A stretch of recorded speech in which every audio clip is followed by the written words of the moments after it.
I'm on my third video of the day and I'm getting very hungry, so we are going to power through. Hey guys, welcome to today's video. I am here to share some items that are not in my collection, makeup items that I either wanted or may still want, but I haven't purchased, and I just want to go through my thought process with you. I want to explain why I like them, why I didn't purchase them, and if I do actually plan to purchase them in the future, or if I'm just gonna shop my stash instead. If you're new here, hello and welcome. My name is Kelly and I love all things makeup and beauty. I love talking, I love makeup, I love talking about makeup. So if you like to chat about makeup too, I would love to have you subscribe and be part of the K-Bella fam. But why don't we go ahead and jump into the video.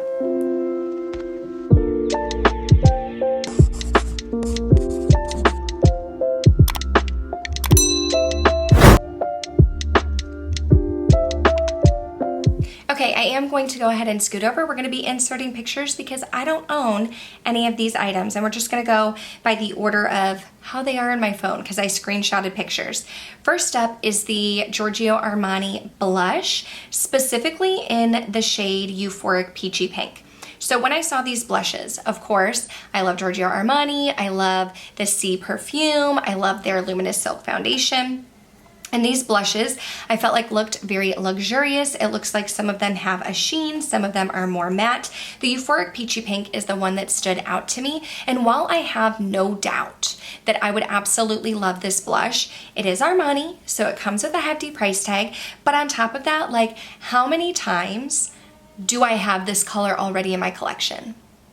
Like, let's be real here. I could easily look through my collection, probably find, I wouldn't have this texture, I wouldn't have this brand, but I could probably find this color replicated in my collection. So I felt like it would be best as a consumer. I'm trying to dial back.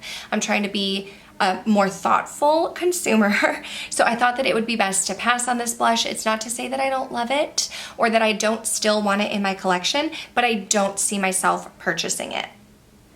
Next up are the Hoola Duos. So Hoola came out with their, I don't know what they're called, just their bronzer and blush duo. And so it's the Hoola, Hoola Caramel, Hoola Light, Hoola Toasted, and then they match a blush to go with it. So you would probably shop this based on like your skin tone and the bronzer that would look best for you. And then it just comes with a blush already. So honestly, when this first released, I was like, ooh, I should get that because I do really like the Hoola bronzer.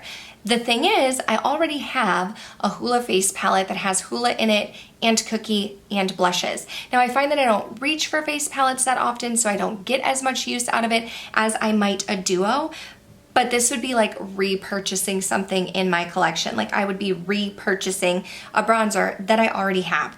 On top of that, it looks like my shade, I would get Hoola, comes with Shelly blush, which is a little bit more of like a peachy orange blush, and I would prefer Willa, honestly. So the fact that you can't like mix and match and pick the bronzer and blush that you want, that's another reason why I was like, nah, it's not for me. This is one that I may very well get at some point, okay? This is the Pat McGrath bronzer. When it first came out, I was like, yes, I want to get it. I'm going to purchase it at Sephora. I'm going to get it on sale.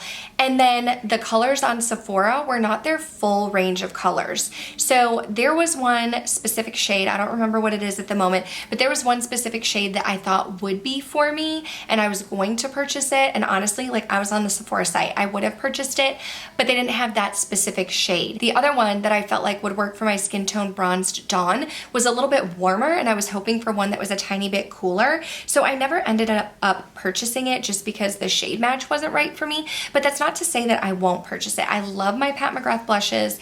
They are some of my favorite blushes in my collection, so I may very well purchase this. And honestly, like it doesn't have to be from Sephora. I like to purchase from Sephora because I like to get the points and then I like to save my points until I have 2,500 and get the $100 gift card that you can get with your points if you're Rouge. But I think honestly, I can look for a Pat McGrath sale. She sometimes has 30% off and purchase the blush then. So this is one that I'm just holding out on. I didn't jump on it initially, and that's totally fine. I do still want to try it in the future. I'm just gonna wait. I'm gonna wait for a sale and just for the time to be right, I guess. Next up are the lip liners and lipsticks from Lys Beauty. I put myself on a low buy. It's a conditional low buy, but I told myself that I didn't need to purchase any more lipsticks because lipsticks and lip products, they don't last forever, right? And you don't want to be putting expired lip products on your lips. So I told myself that I needed to purchase none.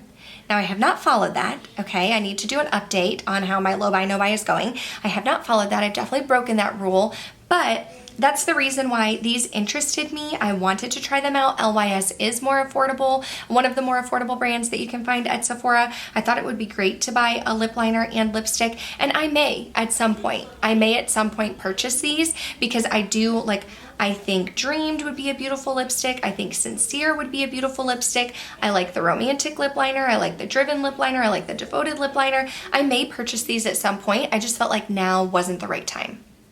We have a foundation, and this is the Makeup by Mario, what was it? The Makeup by Mario foundation. I don't remember the name of it. Surreal Skin is what I want to say it was. I was very interested in purchasing this, but I told myself I only wanted to get like 2 or 3 foundations for the year, and I did repurchase my Giorgio Armani Luminous Silk, but I want to make it through foundations. I recently posted a declutter. I don't know if I'm posting this first or the declutter first, honestly probably the declutter, but I had to get rid of 2 foundations that went bad, and I don't want to keep doing that. I want to have makeup in my collection that I am using and getting my money's worth.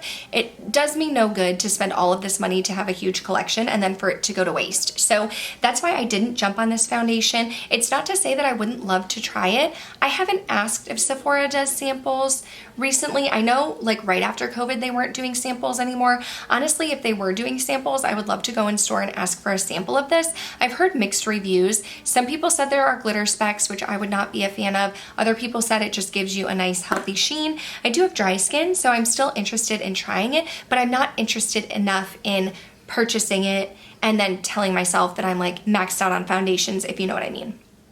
This one I will purchase at some point. It's the Rare Beauty highlighters. I did not get them initially when they launched, and then I want to get like more of the rose gold one that you can see in the top of this photo. Then when I did go to purchase it during the Sephora VIB sale, it was out of stock. And so I would get a notification that it would come in stock, but it was in stock before the sale and then maybe again after the sale.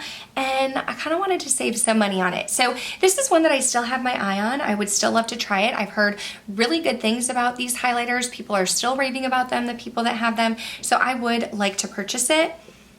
It'll just probably be again during a sale. Yeah, I'll try again during the next VIB sale. This was a product that I think FOMO was getting me and I wanted it, but I'm glad that I didn't purchase it. It's the Charlotte Tilbury Cream Bronzer. So it's a cream to powder formula, which I don't necessarily think that I would hate, but I don't like creams. I know that about myself. So I'm trying to tell myself like, you don't need to purchase cream products. You don't like them kind of thing. But everybody was raving about this. Everybody was saying they loved it. I honestly really considered purchasing it just for the FOMO, because I was missing out and I thought that I would love it as well, but I'm glad that I didn't purchase it. I don't think that it's missing in my collection. I already have my matte bronzer that I love, the powder bronzer, so I don't think that I need this one. I think it's okay that I held off and didn't purchase it. I recently filmed this look here using the Fool Fantasy collection, and I didn't get the blush palette. I wanted the blush palette, but I didn't get it. I wanted it because I thought that it would be cool to have the 2 highlighters. The blushes didn't really stand out to me. It does have that beautiful bubblegum pink. Maybe I would use the peachy one. I think Sandbar would probably be too dark, and I don't think I would use the rosy one. It would more so be for the 2 middle blushes and the 2 highlighters. But I was telling myself, you know, I did this with the Nude Prism blush palette from Lunar Beauty. I wanted it. I didn't get it. My friend Emily sent me her Moon Prism, which is what's on my cheeks today, and I still don't reach for that one as often as maybe I should. Like, I just don't reach for blush palettes that often. I go in for like my single blushes. So I'm glad that I passed on this one. If they had made the highlighters separate from the blush palette, I honestly probably would have purchased one, if not both of the highlighters. I would have liked to try them out, but I don't think I needed the whole palette, and that's okay. This one I'm undecided. It may still get me. It's the Natasha Denona Yucca palette.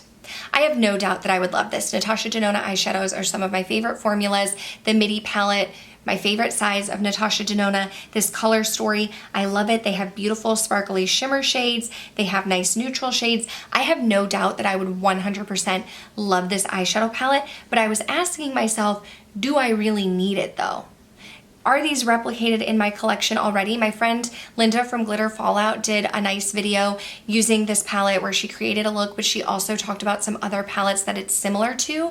And I don't want to spoil it because it's Linda's video. I'm going to link it down below if you want to watch it. I have one of the palettes that she said is very similar to this one, and she swatched them out. And I was like, okay, well, if I already have that palette, do I need this one? No, I don't. The answer is no, I don't need it. Will I get it at some point? I may very well. A sale may come along and I may very well pick it up because I think it's beautiful and I love the formula. But for now, I'm holding strong and passing on it. I really wanted the Sigma Infinity Point lipsticks, and truth be told, I recently started getting PR from Sigma Beauty. I don't get everything from them, but I've gotten PR here and there, and I had my fingers crossed that I was going to get these lipsticks in PR because I really wanted to try them.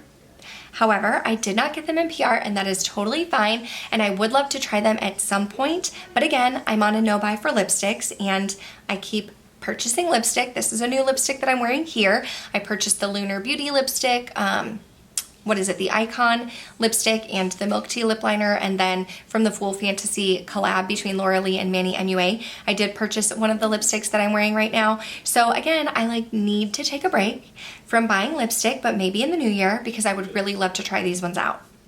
Too Faced came out with their Better Than Chocolate palette, and honestly, these Too Faced palettes get me every now and then where I look at them and I'm like, you know what?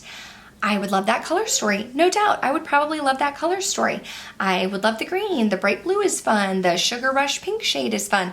Heavy on the neutrals. I'm sure it smells delicious. But every time I purchase these tins, I do it around the holiday time. I use them once or twice and then they sit in my collection and I never use them again until I declutter them. So I talked myself out of it, and I'm glad that I did because when I was watching reviews on this, people seemed to say it was mediocre quality, which honestly the Too Faced formula is mediocre quality. So I'm glad that I passed on it, but there was definitely a moment there where I was like, I should get this. I should really purchase this. I wanted it, but there are no regrets here. I'm glad that I waited.